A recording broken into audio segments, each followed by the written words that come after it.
BBC news live കൊച്ചിയിലേക്ക് സ്വാഗതം. ഈ വാർത്തകൾ നിങ്ങൾക്കായി അവതരിപ്പിക്കുന്നത് Leotech solar solutions powered by mile foodstuffs Mookkannoor, Grazia tours and travels near Cochin airport and Cochin Kalabhavan Angamaly franchise. Nitish Kumar രാജ്യസഭാംഗമായി സത്യപ്രതിജ്ഞ ചെയ്തു. ബീഹാർ മുഖ്യമന്ത്രി പദം രാജിവെക്കും. ബീഹാർ മുഖ്യമന്ത്രിയും ജെഡിയു നേതാവുമായ നിതീഷ് കുമാർ രാജ്യസഭാംഗമായി സത്യപ്രതിജ്ഞ ചെയ്തു. രാജ്യസഭാ ചെയർമാൻ CP രാധാകൃഷ്ണന്റെ ചേംബറിലായിരുന്നു സത്യപ്രതിജ്ഞ. ബീഹാർ മുഖ്യമന്ത്രി പദം നിതീഷ് കുമാർ വൈകാതെ രാജിവെക്കും. ഈ മാസം 14-ന് ബീഹാറിൽ NDA സർക്കാർ പുതിയ മുഖ്യമന്ത്രിയെ തിരഞ്ഞെടുക്കും എന്നാണ് വിവരം. ഉപമുഖ്യമന്ത്രിയും BJP നേതാവുമായ സാമ്രാട്ട് ചൌധരി മുഖ്യമന്ത്രി ആയേക്കുമെന്നാണ് വിവരം. ബീഹാറിന്റെ ചരിത്രത്തിൽ ആദ്യമായാണ് BJP മുഖ്യമന്ത്രി എത്തുന്നത്. 2 പതിറ്റാണ്ടിലധികം മുഖ്യമന്ത്രി കസേരയിലിരുന്ന ബീഹാർ രാഷ്ട്രീയത്തിലെ അതികായനാണ് നിതീഷ് കുമാർ. 10ാം തവണ മുഖ്യമന്ത്രി കസേരയിലെത്തി 4 മാസത്തിന് ശേഷമാണ് നിതീഷ് കുമാറിന്റെ രാജി. ആഭ്യന്തര അന്വേഷണം നേരിടുന്ന ജസ്റ്റിസ് യശ്വന്ത് വർമ്മ രാജിവെച്ചു.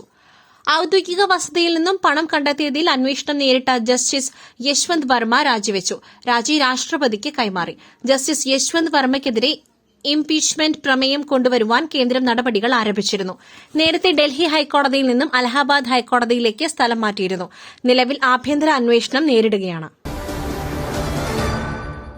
വനവാസത്തിന് പോകുന്ന VD സതീശന് ആശംസകൾ. വനമന്ത്രി എന്ന നിലയിൽ എല്ലാ സൌകര്യവും ഒരുക്കിക്കൊടുക്കും AK ശശീന്ദ്രൻ. ഇടത് സർക്കാരിന് തുടർഭരണം ഉറപ്പെന്ന് മന്ത്രി AK ശശീന്ദ്രൻ. എലത്തൂരിൽ വൻ ഭൂരിപക്ഷം നേടും.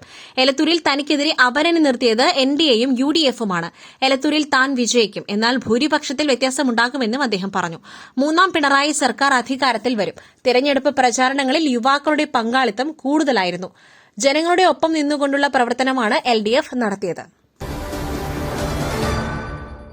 സമസ്തയിലെ ലീഗ് വിരുദ്ധ വിഭാഗത്തിന്റെയും കാന്തപുരം സമസ്തയുടെയും വോട്ടുകൾ കിട്ടി. തവനൂരിൽ മികച്ച ഭൂരിപക്ഷത്തിൽ വിജയിക്കും KT ജലീൽ. തവനൂരിൽ മികച്ച ഭൂരിപക്ഷത്തിൽ വിജയിക്കുമെന്ന് KT ജലീൽ. സമസ്ത AP വിഭാഗത്തിന്റെ വോട്ട് ഇടതുപക്ഷത്തിന് ലഭിച്ചിട്ടുണ്ട്. AP സമസ്ത പൂർണ്ണമായും ഇടതുപക്ഷത്തിന് പിന്തുണ പ്രഖ്യാപിക്കുന്ന സാഹചര്യം ഉണ്ടായിട്ടുണ്ട്. സമസ്തയിലെ ലീഗ് വിരുദ്ധ ഭാഗം സംഘടനയിൽ മേൽക്കൈ നേടിയിട്ടുണ്ട്. അവർക്ക് അവരുടെ താൽപര്യത്തിനനുസരിച്ച് പ്രവർത്തിക്കുവാനുള്ള അവസരം കിട്ടി. അതും ഇടതുപക്ഷത്തിന് അനുകൂലമായി കിട്ടി. താനൂരിലും വേങ്ങരയിലും വലിയ മത്സരം കാഴ്ചവെക്കുവാൻ ഇടതുപക്ഷത്തിന് സാധിച്ചുവെന്നും KT ജലീൽ പറഞ്ഞു. ലൈംഗികാതിക്രമ കേസ് സംവിധായകൻ രഞ്ജിത്തിന് ജാമ്യം. ലൈംഗികാതിക്രമ കേസിൽ സംവിധായകൻ രഞ്ജിത്തിന് ജാമ്യം. Ernakulam first class judicial magistrate കോടതിയാണ് ജാമ്യം അനുവദിച്ചത്. സാക്ഷികളെ സ്വാധീനിക്കില്ലെന്നും അന്വേഷണ ഉദ്യോഗസ്ഥന് മുൻപിൽ എപ്പോൾ വേണമെങ്കിലും ഹാജരാകാമെന്നും രഞ്ജിത്ത് അറിയിച്ചു. പരാതി വ്യാജമെന്ന് രഞ്ജിത്ത് വാദിച്ചു. അറസ്റ്റിലായി 10 ദിവസത്തിന് ശേഷമാണ് രഞ്ജിത്തിന് ജാമ്യം ലഭിച്ചത്. പുട്ടു രുചികരമാവണമെങ്കിൽ മയിലിന്റെ പുട്ടുപൊടി തന്നെ വേണം. അതിന് ചെമ്പാപ്പുട്ടാണെങ്കിലും അങ്ങനെ തന്നെ. Mile rice and food products, ശ്രേഷ്ഠം സമ്പുഷ്ടം. ഇനി ഇന്ത്യയിലെ ഏറ്റവും വലിയ Christian party BJP. PC George ക്രൈസ്തവ സഭകളെക്കുറിച്ച് പറയുന്നത് പാർട്ടി നിലപാടല്ല. S സുരേഷ്. PC ജോർജ് ക്രൈസ്തവ സഭകളെക്കുറിച്ച് പറയുന്ന നിലപാട് പാർട്ടിയുടെ നിലപാടല്ലെന്ന് BJP സംസ്ഥാന ജനറൽ സെക്രട്ടറി S സുരേഷ്. ഈ തെരഞ്ഞെടുപ്പിലെ രാഷ്ട്രീയ പാർട്ടി BJP ആണ്. മുന്നണി NDA ആണ്. അജണ്ട തീരുമാനിച്ചത് ഞങ്ങളാണ്. ഈ തെരഞ്ഞെടുപ്പിലെ ഏറ്റവും വലിയ ഗുണഭോക്താക്കൾ ഞങ്ങളായിരിക്കും. ഈ തെരഞ്ഞെടുപ്പ് കഴിയുമ്പോൾ കേരളത്തിൽ 2 മുന്നണികളെ ഉണ്ടാകൂ. ഒന്ന് NDAയും മറ്റൊന്ന് BJP വിരുദ്ധ ഇന്ത്യ മുന്നണിയും. പാലക്കാട് സംഭവം ഒരു അമ്മയുടെ ദയനീയത രാഷ്ട്രീയമായി ചൂഷണം ചെയ്തത്. എന്റെ അഭിപ്രായത്തിൽ ആ അമ്മയ്ക്ക് പൈസ കൊടുത്താലും കുഴപ്പമില്ല. ഞങ്ങൾക്ക് ഇനി ക്രിസ്ത്യൻ ഔട്ട്റീച്ച് എന്ന പരിശ്രമത്തിന്റെ ആവശ്യമില്ല. ഇന്ന് ഇന്ത്യയിലെ ഏറ്റവും വലിയ ക്രിസ്ത്യൻ പാർട്ടി BJP ആണെന്നും S സുരേഷ് വ്യക്തമാക്കി. ദുരൂഹതയുണ്ട്, അന്വേഷണം വേണം. മൃതദേഹം കണ്ടെത്തിയ ഭാഗത്ത് തിരച്ചിൽ നടത്തിയിരുന്നു ശ്രീനന്ദയുടെ കുടുംബം. ചിക്മംഗളൂരുവിൽ വിനോദസഞ്ചാരത്തിനിടെ കാണാതായ 15-കാരി ശ്രീനന്ദയുടെ മൃതദേഹം കണ്ടെത്തി.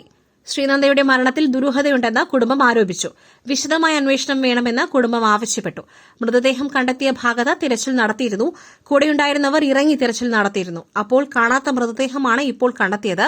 മൃതദേഹത്തിന് പഴക്കമില്ലെന്ന് പറയുന്നുണ്ടെന്നും ബന്ധു പറഞ്ഞു. മറ്റൊരു വാർത്തയുമായി കണ്ടുമുട്ടുന്നതുവരെ നന്ദി, നമസ്കാരം.